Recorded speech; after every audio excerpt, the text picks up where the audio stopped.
Olá, pessoal, tudo bem? Eu sou Estevão Secato e começa agora mais um episódio do Virando a Mesa, hoje com o Anderson Silva, sócio da CM Partners, uma das principais empresas que atua em reestruturação empresarial do Brasil. O Anderson, que tem formação em controladoria pelo Mackenzie, também especialista em finanças pelo INSPER. INSPER, né, Anderson? Isso. E Anderson também já foi professor universitário de renomadas faculdades do Brasil. Anderson, muito obrigado pela sua presença aqui no programa. Prazer estar aqui, Estevão. Obrigado pelo convite, viu? Muito bom. Ô Anderson, o objetivo do programa então é contar primeiro um pouco sobre você, sobre o mercado que você atua e um pouco sobre casos que você tem ajudado empresas a darem a volta por cima, a virarem a mesa. Então, por favor, comece aí contando um Tá pouco sobre bom, você. obrigado. Bom, são 15 anos, né, atuando nesse mercado de reestruturação de empresas.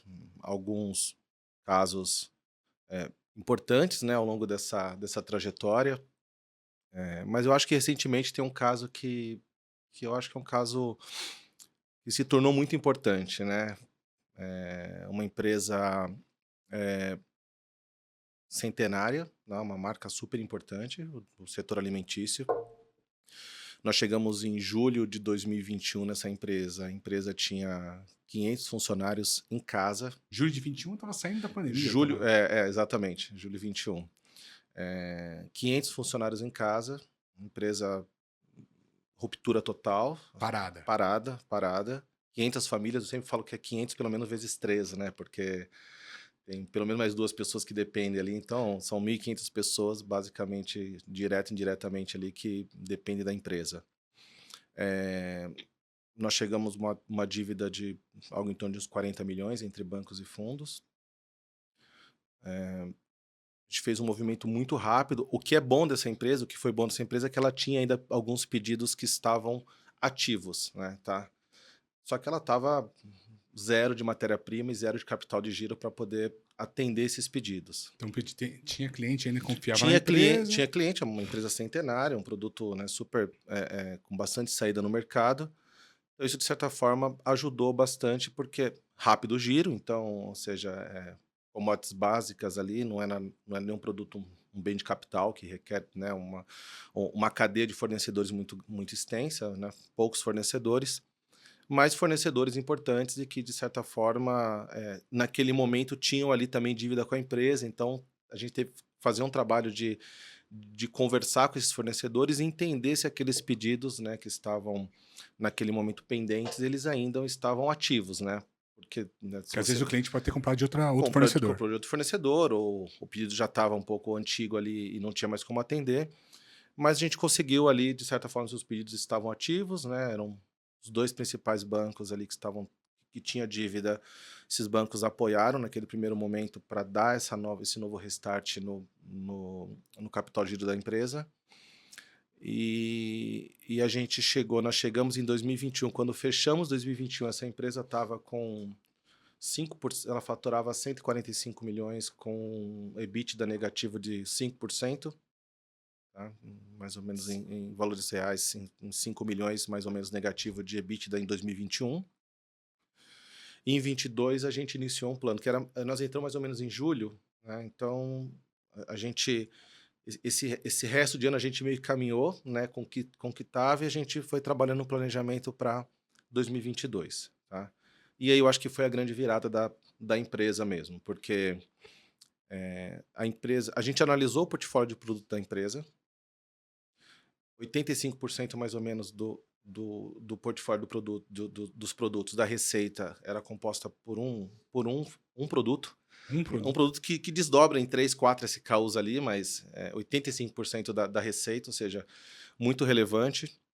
E a gente, naquele momento, a gente recomendou, né, uma análise, obviamente, com a administração, com o CEO da empresa, a gente recomendou que descontinuassem algumas linhas de produto e a gente concentrasse num work plan, a gente definiu como work plan, durante 2 anos ali, num plano mais focado em atender esse produto especificamente, que representava 85%, e durante 2 anos pagar a dívida, reduzir endividamento e colocar a empresa no eixo, e depois de 2 anos a gente retomar novos lançamentos, novos produtos, ou até mesmo aqueles que a gente descontinuou em algum momento.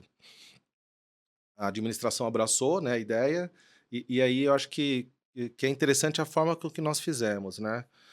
Bom, Quando, olha só, uma pergunta, desculpa pode interromper. não, Quando você entra num projeto ACM, e tal, vocês entram com qual time? Quantas pessoas? Varia muito? a gente inicialmente sempre tem um time de diagnóstico que entra antes, né, a gente, pelo menos 5 pessoas, entram fazendo diagnóstico, e aí tem um trabalho muito pormenorizado de análise de custos e margens. Por exemplo, nessa empresa, quando nós depuramos, né, fizemos o diagnóstico, dos 145 milhões de faturamento, 65 milhões, desses 145 entregou margem bruta zero. Ou Uhum. seja, Só consome capital de giro? só consumiu capital de giro e custo fixo e não cobriu nem custo fixo.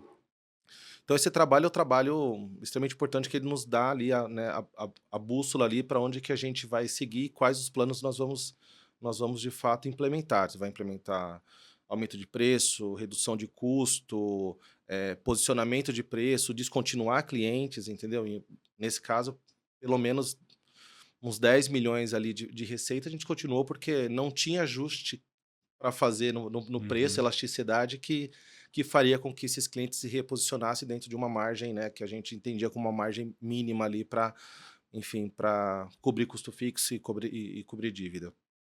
Eh, então, em 2022 nós iniciamos esse plano, né, que exatamente foi se concentrar nesse grupo específico de produtos.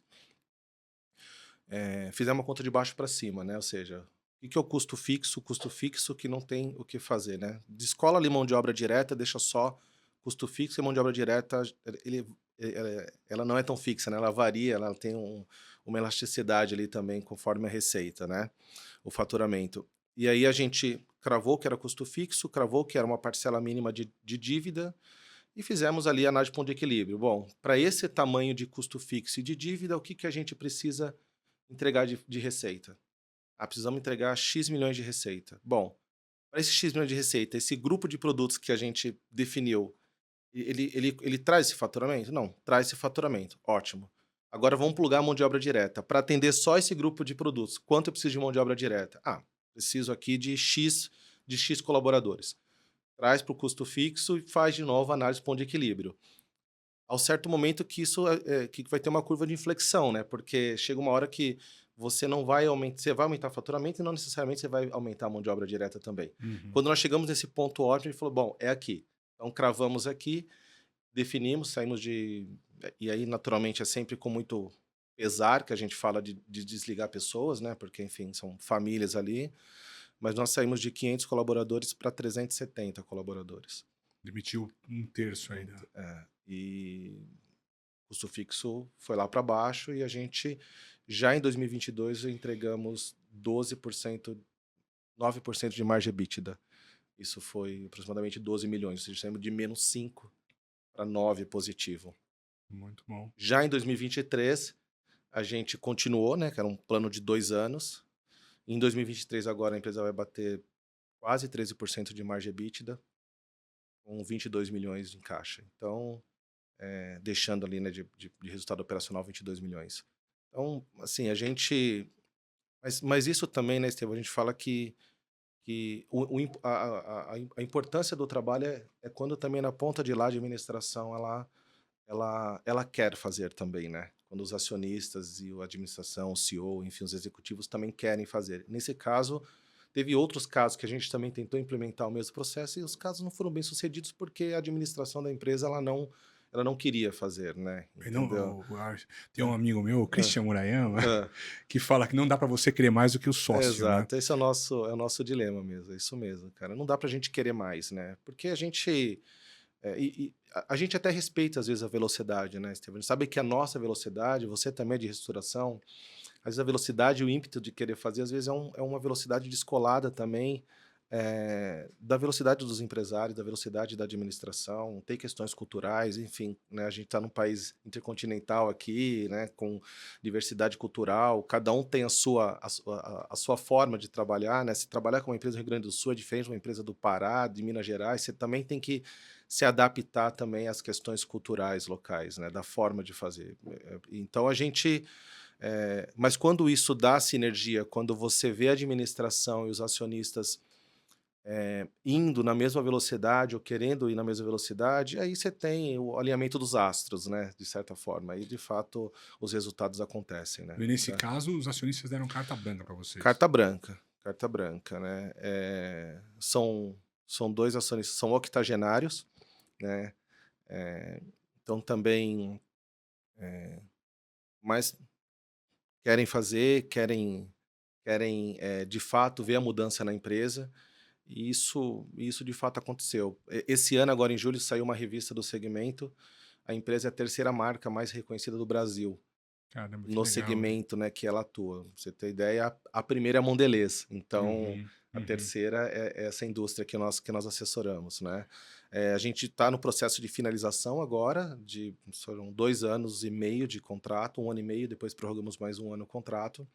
E agora em março, a gente despluga e a empresa segue a vida dela. E esse que é o objetivo, né? É, isso que eu ia te falar, quer dizer, o trabalho do reestruturador, né, de quem trabalha com turnaround, ele tem um prazo definido ali, de 1 a 2 anos, é mais ou menos isso? Como é que funciona lá com Os vocês? nossos contratos, geralmente, 1 ano e meio, Uhum. né? O que a gente tem lá na nossa consultoria é que 80% dos clientes acabam renovando o contrato. E aí tem algumas variáveis, né? Primeiro que, às vezes, a empresa não está pronta mesmo para seguir o voo solo depois de 1 ano e meio. Tem outras situações que, às vezes, o empresário ele fica confortável com a nossa presença, né? Ele se sente mais seguro, e tem medo de novos deslizes, ele prefere manter a gente ali com eles, né? Enfim, nessa jornada a gente continua, mas a empresa já está num outro momento, não é um momento mais de reestruturação, um momento, às vezes, eventualmente de um M&A, eventualmente de uma melhoria de performance, ou seja, algumas outras situações. Mas eu acho assim, eu tô falando a minha conta aqui, tá bom? Não tô Sim. falando, eu acho que uma reestruturação, ela é pelo menos de 2 a 3 anos, assim, é o que eu acredito, É, o, entendeu? o processo completo, né? Processo completo, para mim de 2 a 3 anos, né? É, E principalmente quando você entra numa empresa que não tá operando, né? Porque a empresa tá parada. é, Você tem que trazer o fomento, tem que voltar a produzir, aí depois da produção tem que gerar nota, descontar, aí você começa a pôr, né, vida na empresa.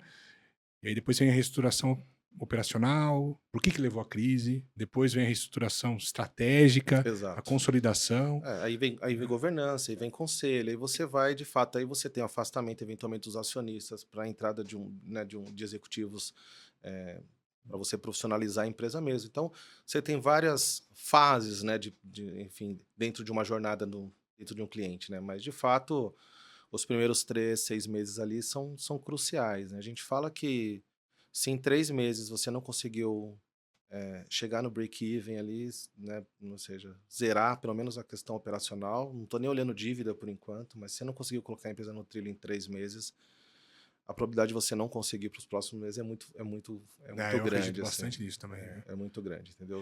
Por isso que eu falo, às vezes, o nosso movimento, né, nos dá um pouco de angústia, né, porque a gente quer fazer as coisas rápidas e às vezes a gente esbarra, de certa forma, não é na vontade do empresário de querer fazer ou não fazer, mas também às vezes do receio que eles têm, entendeu, né? E a gente tem que respeitar isso também, né? Quando a gente chega, eh, o que a gente faz basicamente, chega na casa de alguém, pega o controle remoto e fala, deixa que agora a televisão aqui é o que muda de canal, né? Sim. Entendeu?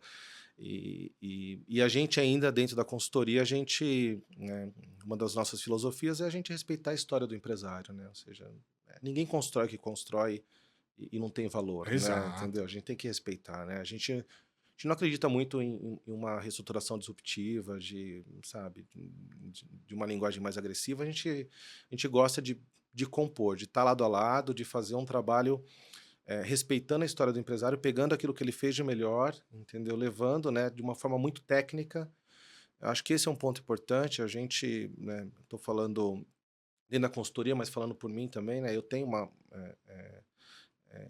eu sempre coloco a questão técnica acima de qualquer achismo, né? Acho que quando você fundamenta em análise, dados e isso, sabe, fica tudo muito claro para o empresário ali o caminho que ele tem que escolher, entendeu? É o que nem Tá? uma vez eu estava fazendo uma reunião de caixa, no comitê de caixa, Hum, e tinha lá as prioridades de pagamento, né? Então eu pedi para cada diretor ali elencar, elenca o que você acha, quais são os pagamentos dessa semana e qual é a prioridade desse pagamento. Aí, pô, tinha X de caixa e tinha 10x para pagar. Hum. né?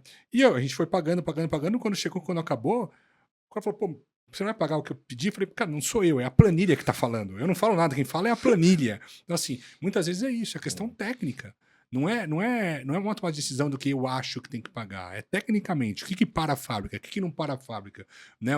Qual é o ranking de Sim. prioridade ali? E às vezes as pessoas acham que é pessoal, ou às vezes acham que não tá fazendo porque não gosta da minha área, Não. ou porque não gosta de mim. Mas não é isso. O que a gente vem também, de certa forma, algo que é importante também, e a gente vem se deparando muito com isso, é a questão da estrutura de capital, né? Ou seja, tem algumas situações que você pode gerar o EBITDA que for, mas ele não é suficiente para cobrir a sua dívida, né? Então, se você alonga, piora, porque tem mais juros, se você reduz, não cabe no caixa, ou seja, não tem matemática ali e não tem novo aporte, não tem novo sócio, né? Como que a gente faz, né? O que que a gente faz num momento desse, né? A empresa, ela tem EBITDA, a empresa está operacionalmente ativa, ou seja, a gente conseguiu alcançar tudo, só que a dívida não cabe naquela conta. Em alguns casos que a gente vem, o, o que a gente vem experimentando também é o seguinte, eu falo que numa normalidade essa empresa seria uma recuperação judicial, né? O nosso posicionamento na maioria dos casos, é de fazer sempre uma análise e tentar uma reestruturação orgânica, né? E o que a gente Sem apresenta recuperação sem judicial. recuperação judicial, né? E o que a gente conversa e vem conversando, e tem caso recente de êxito nisso, é de conversar com o credor e falar, ó, essa empresa ela tem 40% aqui, é um problema de estrutura de capital, 40% dessa dívida deveria ter um haircut aqui, tá bom? Tá bom, entendi. Aí, tá, mas vocês vão pedir deságio da dívida? Não, pega 40% dessa dívida, me coloca num bullet daqui 60 meses, entendeu? E as parcelas que tem aqui, que ficariam agora, né?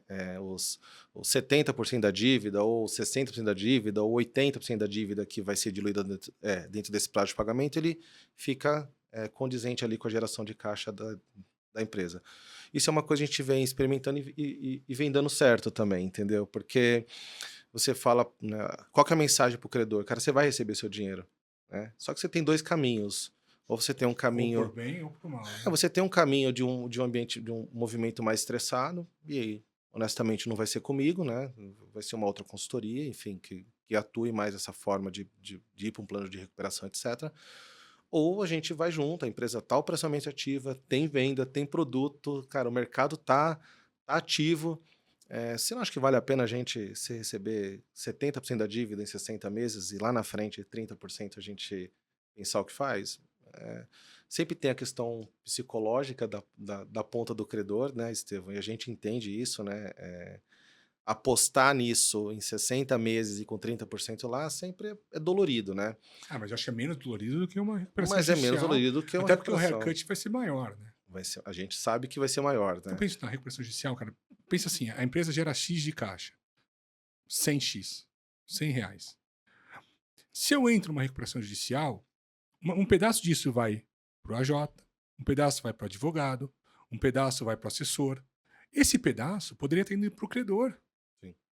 Eu vou deixar de ter essas ineficiências no processo e vou pagar mais ao credor numa recuperação É orgânica, vai branca, ser né, orgânica, orgânica. sim, Mas existe o fator psicológico, né, muito. de não aceitar, né, o comitê de crédito não aceita, o banco não aceita. Vocês têm rompido essa resistência? Temos rompido, tá?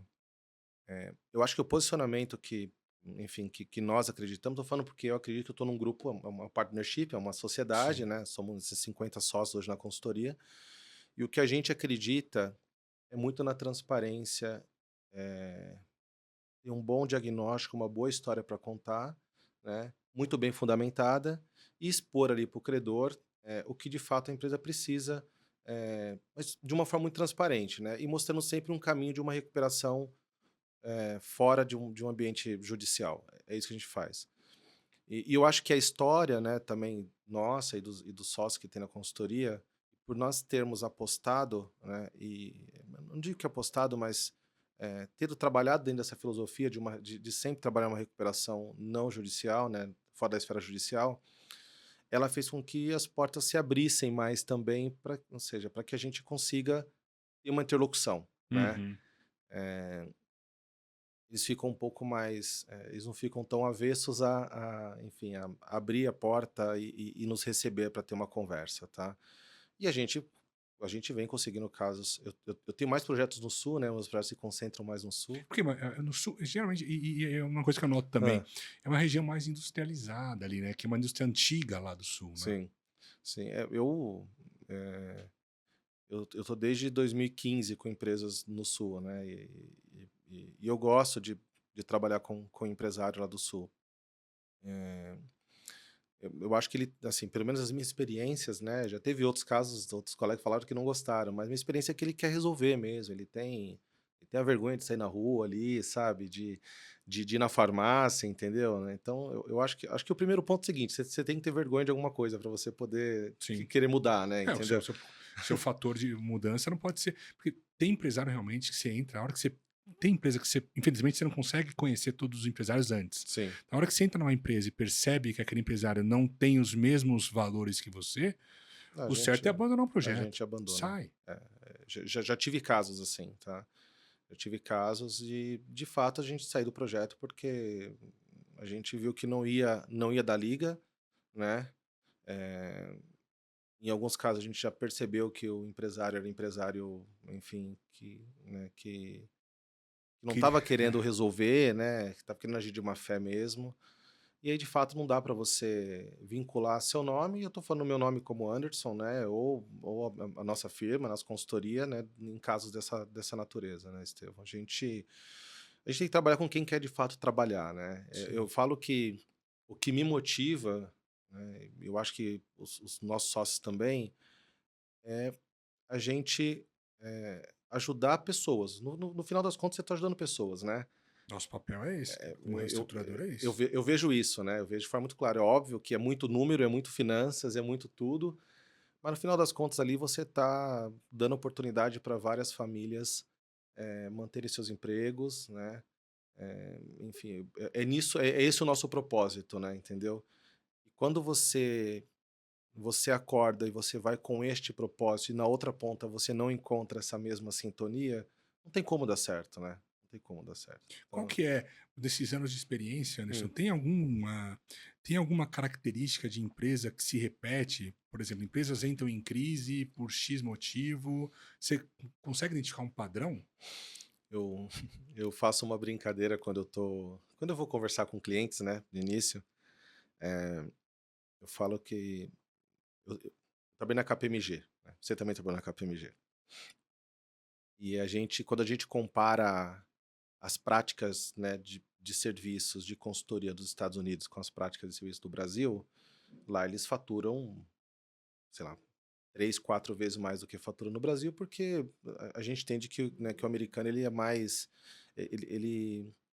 ele é mais aberto para consultoria, né? Ou seja, se ele começa alguma coisa, ele quer iniciar aquilo com algum especialista, entendeu? Cara, e não é vergonha nenhuma você contar com a ajuda de alguém que é Nenhuma, especialista num tema. nenhuma.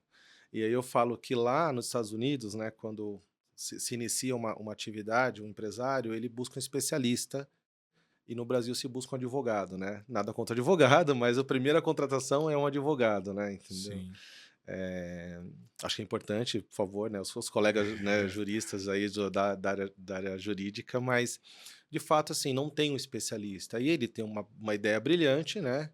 Mas é um empreendedor. E eu falo que o bom empreendedor também tem que ter a sacada de ter um bom administrador do lado dele, né? Quando o empreendedor consegue ter esse discernimento, a probabilidade de dar algum problema na trajetória dele é muito remota. O Sim. que acontece é que hoje, de fato, isso pelo menos nos clientes que nós temos, isso não é uma realidade, né? É uma administração, na maioria das vezes, familiar, né? E nenhum problema a ser também, desde que as pessoas se preparem, Desde que né? não seja cabide de Que não emprego, seja né? cabide de emprego, se preparem para isso. Mas, para mim, é exatamente isso, né? É a falta do, do empresário pensar muito no produto, muito naquilo que ele criou, entendeu? E as outras coisas ficam em segundo plano, É né? o, é o, é o, famo- é o dono que tem apego ali, né? Eu criei essa empresa, eu criei essa marca, não vou me desfazer. Tem uma frase Hã. que eu aprendi no curso de PNL, um dizer ali, que é: nem todo mundo é importante em algum momento e nem todos são importantes em todos os momentos, alguma coisa do gênero. Mas é entender que naquele momento específico da criação da empresa, aquele empresário foi importante. Sem o empresário, o Sim, Brasil não viveria, não viveria. exato. Só que chega um Não momento, teriam negócios, não tem né? negócio, só que chega um momento que ele tem que admitir para ele mesmo, né? E o autoconhecimento e o reconhecimento interno, nem para ninguém, é ele na cama dormindo ali. É ele cair na real e entender que, pô, ele precisa de alguém que tenha especialização ou que saiba administrar um negócio e não uma ideia, né? E é bem o que você falou. A falta disso leva a empresa a ter que virar a mesa, a ter que dar, fazer mudanças ali. Muitas vezes é o late turnaround que a gente fala, muitas vezes já num cenário crítico, né? E é o que a gente presencia, de certa forma, né, Estevão? É isso, né? Nos nossos casos, a gente, às vezes, tá muito tarde, sabe? Às vezes a gente fala, cara, 6 meses antes já teria resolvido muita coisa, né? Teve clientes que a gente chegou a ficar 6 meses tentando, negociando para tentar fazer um trabalho. Quando ele contratou a gente, falou, cara, se tivesse contratado a gente 6 meses atrás, muita coisa teria se resolvido, É, numa entendeu? aula minha tem um slide que eu mostro assim, a gente acabou o business plan, aí tá todo mundo aposentado já. Pô, mas acabou o business plan, não adianta nada. Eu acho que tem que ter um senso de urgência Tem. ali. A protelação cara, é pior. A indecisão é pior, é a pior decisão, é não fazer nada. É, Porque, de tem fato. até livro lá, Arte de Protelar. Cara, eu acho uma baboseira tremenda, assim, nem A li. gente fala que Né? Pode ser que não seja, né? Mas nem li, porque no meu caso não faz sentido nenhum. Protelar é dar um passo a mais ao abismo, né? sem dúvida. A gente fala que a melhor decisão é aquela que você tomou, né? Sim, pro bem e pro Se pro mal. bem ou pro mal. É, Mas você toma uma decisão como. você não tomar nenhuma decisão é É complicado, porque né? assim, você faz um diagnóstico, no seu caso, faz um diagnóstico, você se cerca de todas as decisões ali que você tem, todas as informações. Vai acontecer alguma coisa, algum evento que vai mudar aquilo drasticamente? Por exemplo, tem uma eleição vindo aí, vai mudar o modo do Brasil operar? Ou, poxa, ter uma mudança tecnológica que vai acontecer nos próximos meses? Não, nada vai acontecer. Então a decisão tem que ser tomada naquele momento. É, Não tem por que enrolar um dia a mais. sim. Né? Mas os caras ficam enrolando, Fica enrolado. demorando. Ah, mas eu vou ver se acontecer isso, se meu. Pô, vai entrar um investidor. Quantas vezes eu vi isso? Nossa, Tá para entrar um investidor. isso é o que a Tá gente para entrar mais um escuta. investidor. E nunca entra o É. investidor. A empresa perde mais dinheiro, aí é forçada a pedir uma recuperação judicial, por exemplo. Nesses casos, pô, aí você vai fazer o quê? Você nem entra, né? A gente. Esse dia eu estava falando com um cliente, né? A gente tentando fazer um trabalho com eles e discutindo acerca dos honorários, né? É muito difícil discutir honorário, né? Eu falo que Nossa. é muito difícil, né? E eu falei para ele, aí eu fiz a conta, eu falei, ó, só que você vai economizar com isso, isso e isso, já pagou meu honorário, entendeu? E a conta era uma conta clara ali, era uma conta super, né? Não estava inventando números, estava claro de fazer a conta. E ainda assim demorei 4 meses para fechar o projeto com ele. É, teve um cliente também que eu fiz isso. Falei, ô, não lembro que era, seu José, vou chamar, seu É. José, tá 200 mil mais pobre, hein? Porque passou uma semana já que você não me contratou. E o cara perdia 200 mil por semana. Então, assim, ele, não, temos que correr, né? Aí fechou. Mas, e o Anderson, me fala uma coisa, e assim, das ferramentas que vocês usam, né, de virada de mesa, quais são as mais comuns?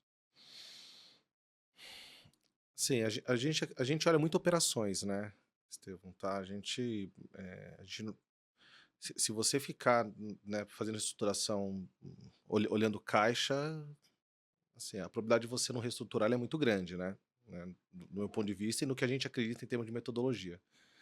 Então a gente sempre tem ali no cliente pelo menos de 2 a 3 consultores que ficam, né, no dia a dia. Geralmente um especialista em finanças, né, para ver a questão caixa, enfim, renegociação de dívidas. E a gente tem um outro ali que está olhando operações, né, um cara que está lá no dia a dia vendo melhoria de performance, fazer mais com menos, entendeu? Ou seja, essa junção, de fato, essas duas especialidades é o que vai fazer com que as coisas aconteçam, tá?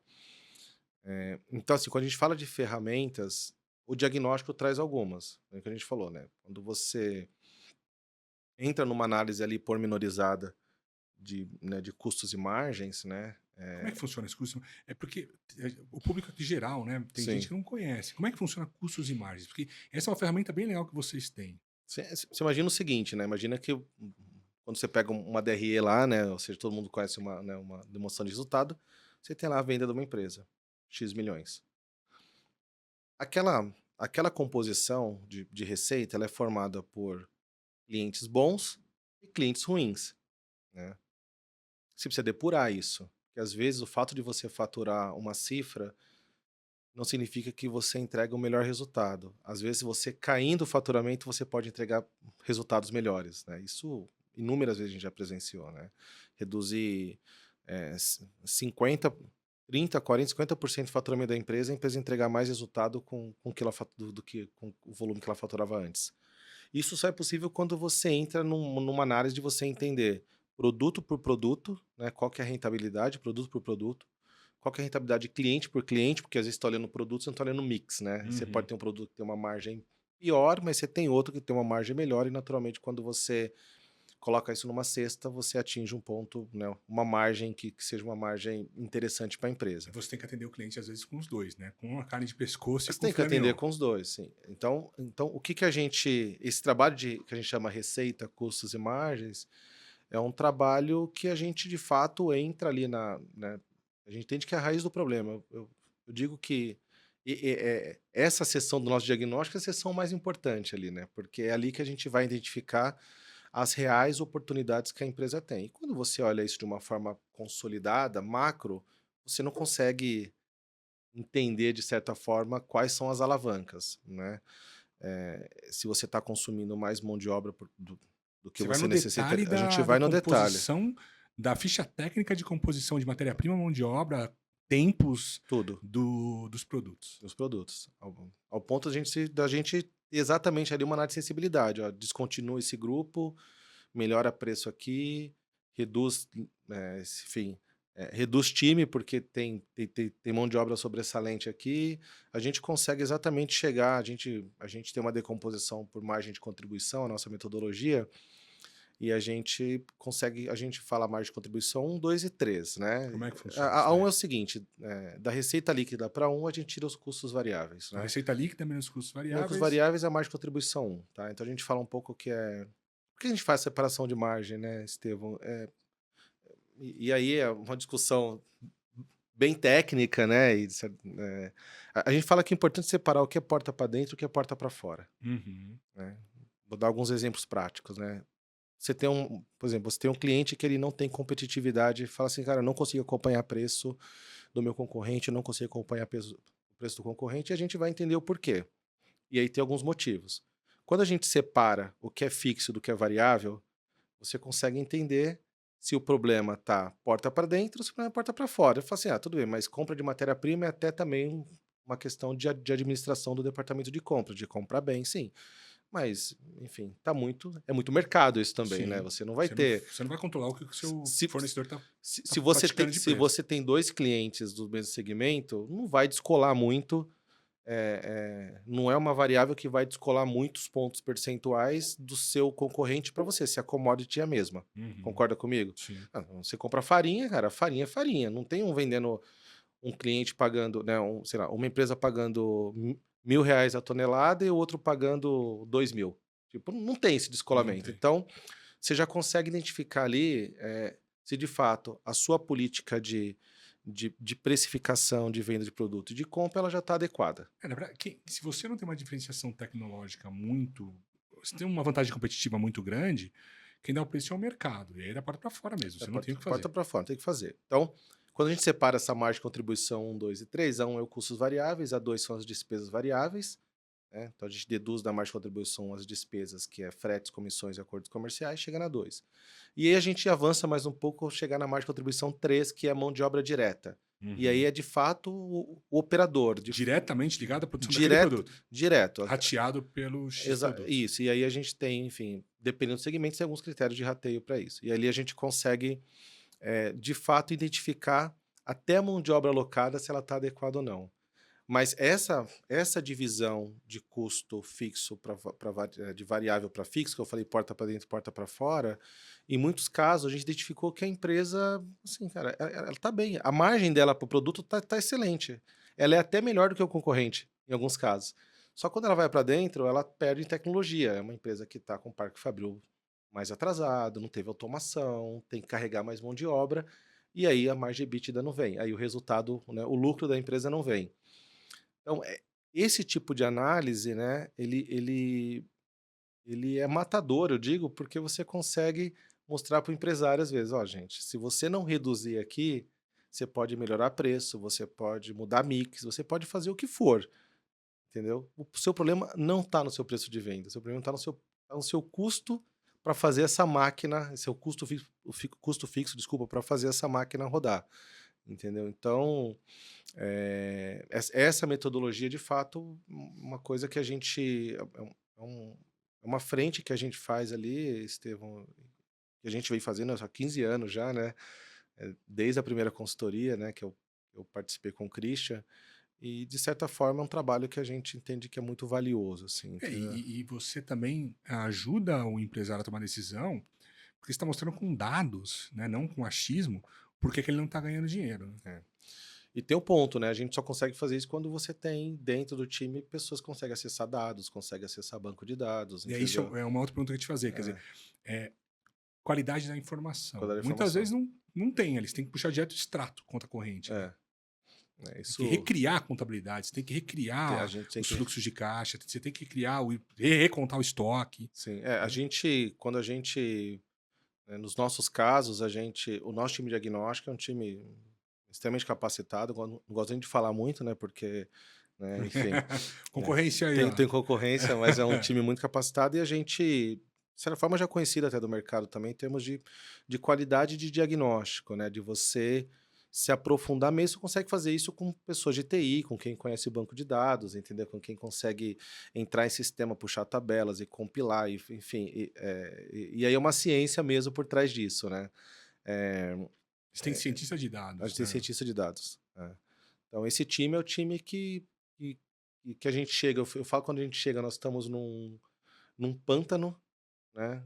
Cheio de jacaré e de noite, né? É como a gente chega, né? Ou seja, eu falo, gente, não tem problema o jacaré, mas vamos clarear um pouco, né, aqui as informações, né? O Meu amigo meu cenário. falava, não importa o que venha pela frente, mas que venha pela frente, né? Exato, boa.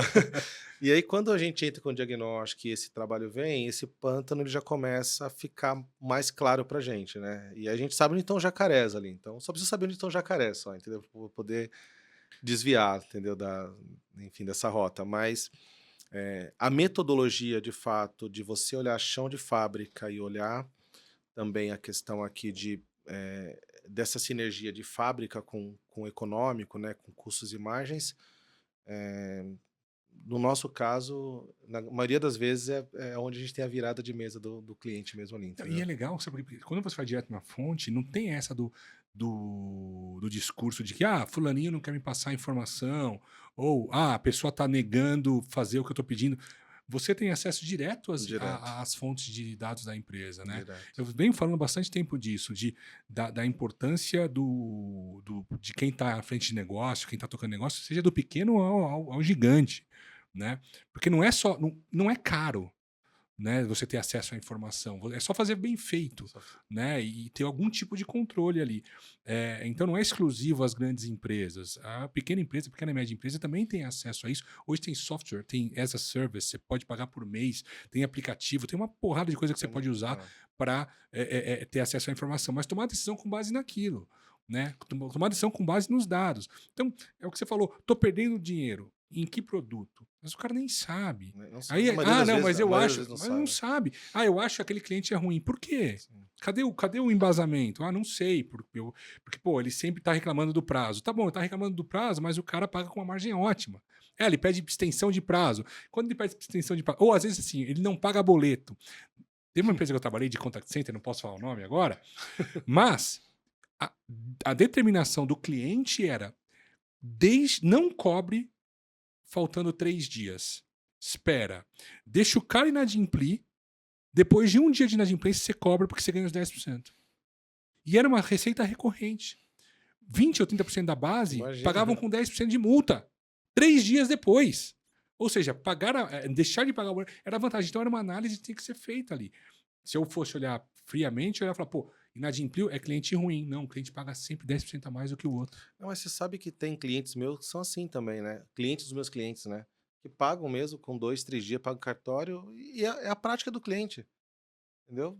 Óbvio, como é pulverizado, não tem concentração, você vai nesse risco, entendeu, né? É Uhum. uma carteira super pulverizada, mas paga com 3 dias, 4 dias, paga em cartório e vende, a gente vende para ele, entendeu? Não tem Sim. como parar de vender.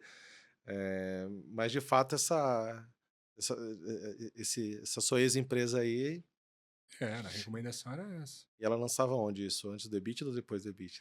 Ela lançava depois do EBIT, né? Receita Depois do EBITDA, financeira. financeira mesmo. Porque é um ganho ali que não. Mas era recorrente. Cara, mas teve uma outra empresa que eu assessorei lá, mas lá no passado. A receita financeira foi 3 vezes o EBITDA. Eu operava no mercado ali e tal, fazia operações de hedge, câmbio. Mas enfim. Ô Anderson, me fala uma coisa. Pessoas que estão nos assistindo aqui, os espectadores, é, donos de empresa ou empresários que estão precisando dar a volta por cima, virar a mesa dos seus negócios. Você tem recomendações? Cara, eu acho que é uma coisa muito óbvia e prática, né? Contrato especialista, né, Estevão? Acho que quando você está com algum problema de saúde, você vai ao médico, né? É muito simples. E por que não, né, você contratar um consultor quando você tem algum problema, você está passando por algum problema na sua empresa? Então, é, falando um pouco da questão dos Estados Unidos, lá que eu fiz aquele paralelo, o quanto mais cedo, né, o quanto antes o empresário ele tiver o discernimento, né, ou cair a ficha dele que de fato ele precisa buscar uma ajuda, melhor vão ser os resultados da empresa dele, entendeu? É como uma Tá? doença, É né, como uma cara? doença, assim, não dá para tratar um sintoma que se alastrou e, entendeu? E aí já não tem muito mais remédio para, enfim, para curar.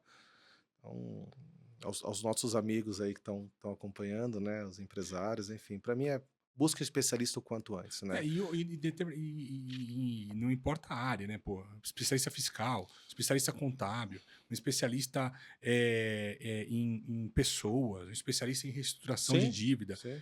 Procurar pessoas que tenham conhecimento ali vai sair barato, né? Vai sair bem Vai, barato. exato. Isso é importante, né? É um custo que se paga, né? Eu digo que é um investimento mais do que um custo, né? É um investimento, porque aquilo ali ele vai retornar eh, muito rapidamente. E eu acho que os empresários eles não têm essa percepção, né? Acho que às vezes tem a preocupação de você contratar uma consultoria que ganha mais do que o próprio dono da empresa ganha, entendeu? Mas o cara pensa, ele pensa, não, É, ele coloca na conta isso. Pô, mas se coloca. ele tá ganhando mais do que eu. Uma vez eu falei pro empresário, eu falei, escuta, você fez, sua esposa acho que fez uma cirurgia plástica, né? Quanto foi? Foi 100 mil reais.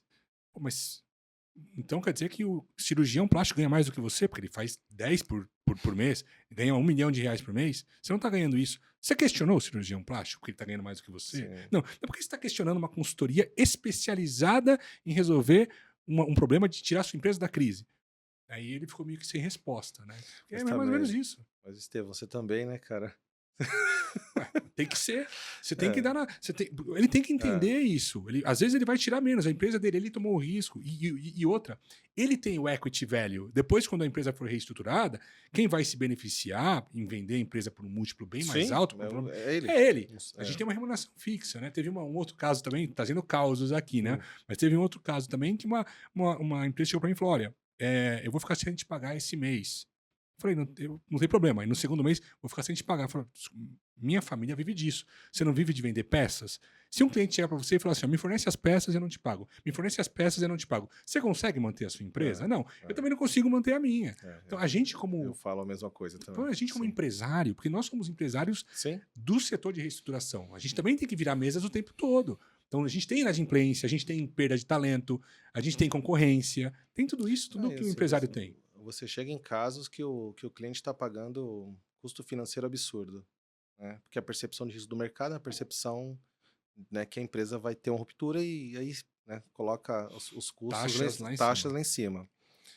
Às vezes faz a conta, o honorário Na o redução da custo, taxa, você já paga custo. exatamente, já paga. E outra coisa, às vezes não dá 1% do faturamento da receita, do faturamento da empresa.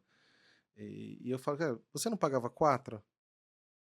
Você paga 3 agora, 2 e 1% que você está deixando de pagar é o meu honorário, É. entendeu? Você, Mas tá caro, mas né? tá caro. Sim. Mas Sempre vai ser caro, né, sempre vai ser Estevam? caro. E muito, eu acho que assim, muita gente em vários setores de serviço passam por isso, advogado, contador. Você sabe que o Pedro, eu tava vendo esse dia na internet lá, o Pedro Cardoso, acho que chama Pedro Cardoso, né, que era Da Rede da Globo. Rede Globo lá, né? Ele tava falando, não é? Ele falou assim, ele tá falando, né, que o cara paga 1 milhão, né, pra comprar uma casa e não paga 15 mil pro pintor, né, cara, É, entendeu? Tipo, a gente paga coisas e não paga serviços, né, entendeu? É uma realidade isso, é. né, entendeu? Ele tava reclamando, o Pedro Cardoso estava reclamando também do quanto a Rede Globo ganhou com os programas dele e quanto repassou pra ele, né? Que foi, Sim, parece que foi um valor bem baixo sim. comparado. Tá morando em Portugal lá, né? Ele tá morando em Portugal, é? Tá. Mas Aparece no TikTok aí de vez em quando. mas tem bastante casos, Estevão. Acho que, enfim, a gente falou de um aqui que eu acho que é super emblemático, esse recente, né? Da marca se manter no mercado e uma felicidade chegar como terceira aqui no Brasil, né? Terceira marca mais Legal. importante do Brasil.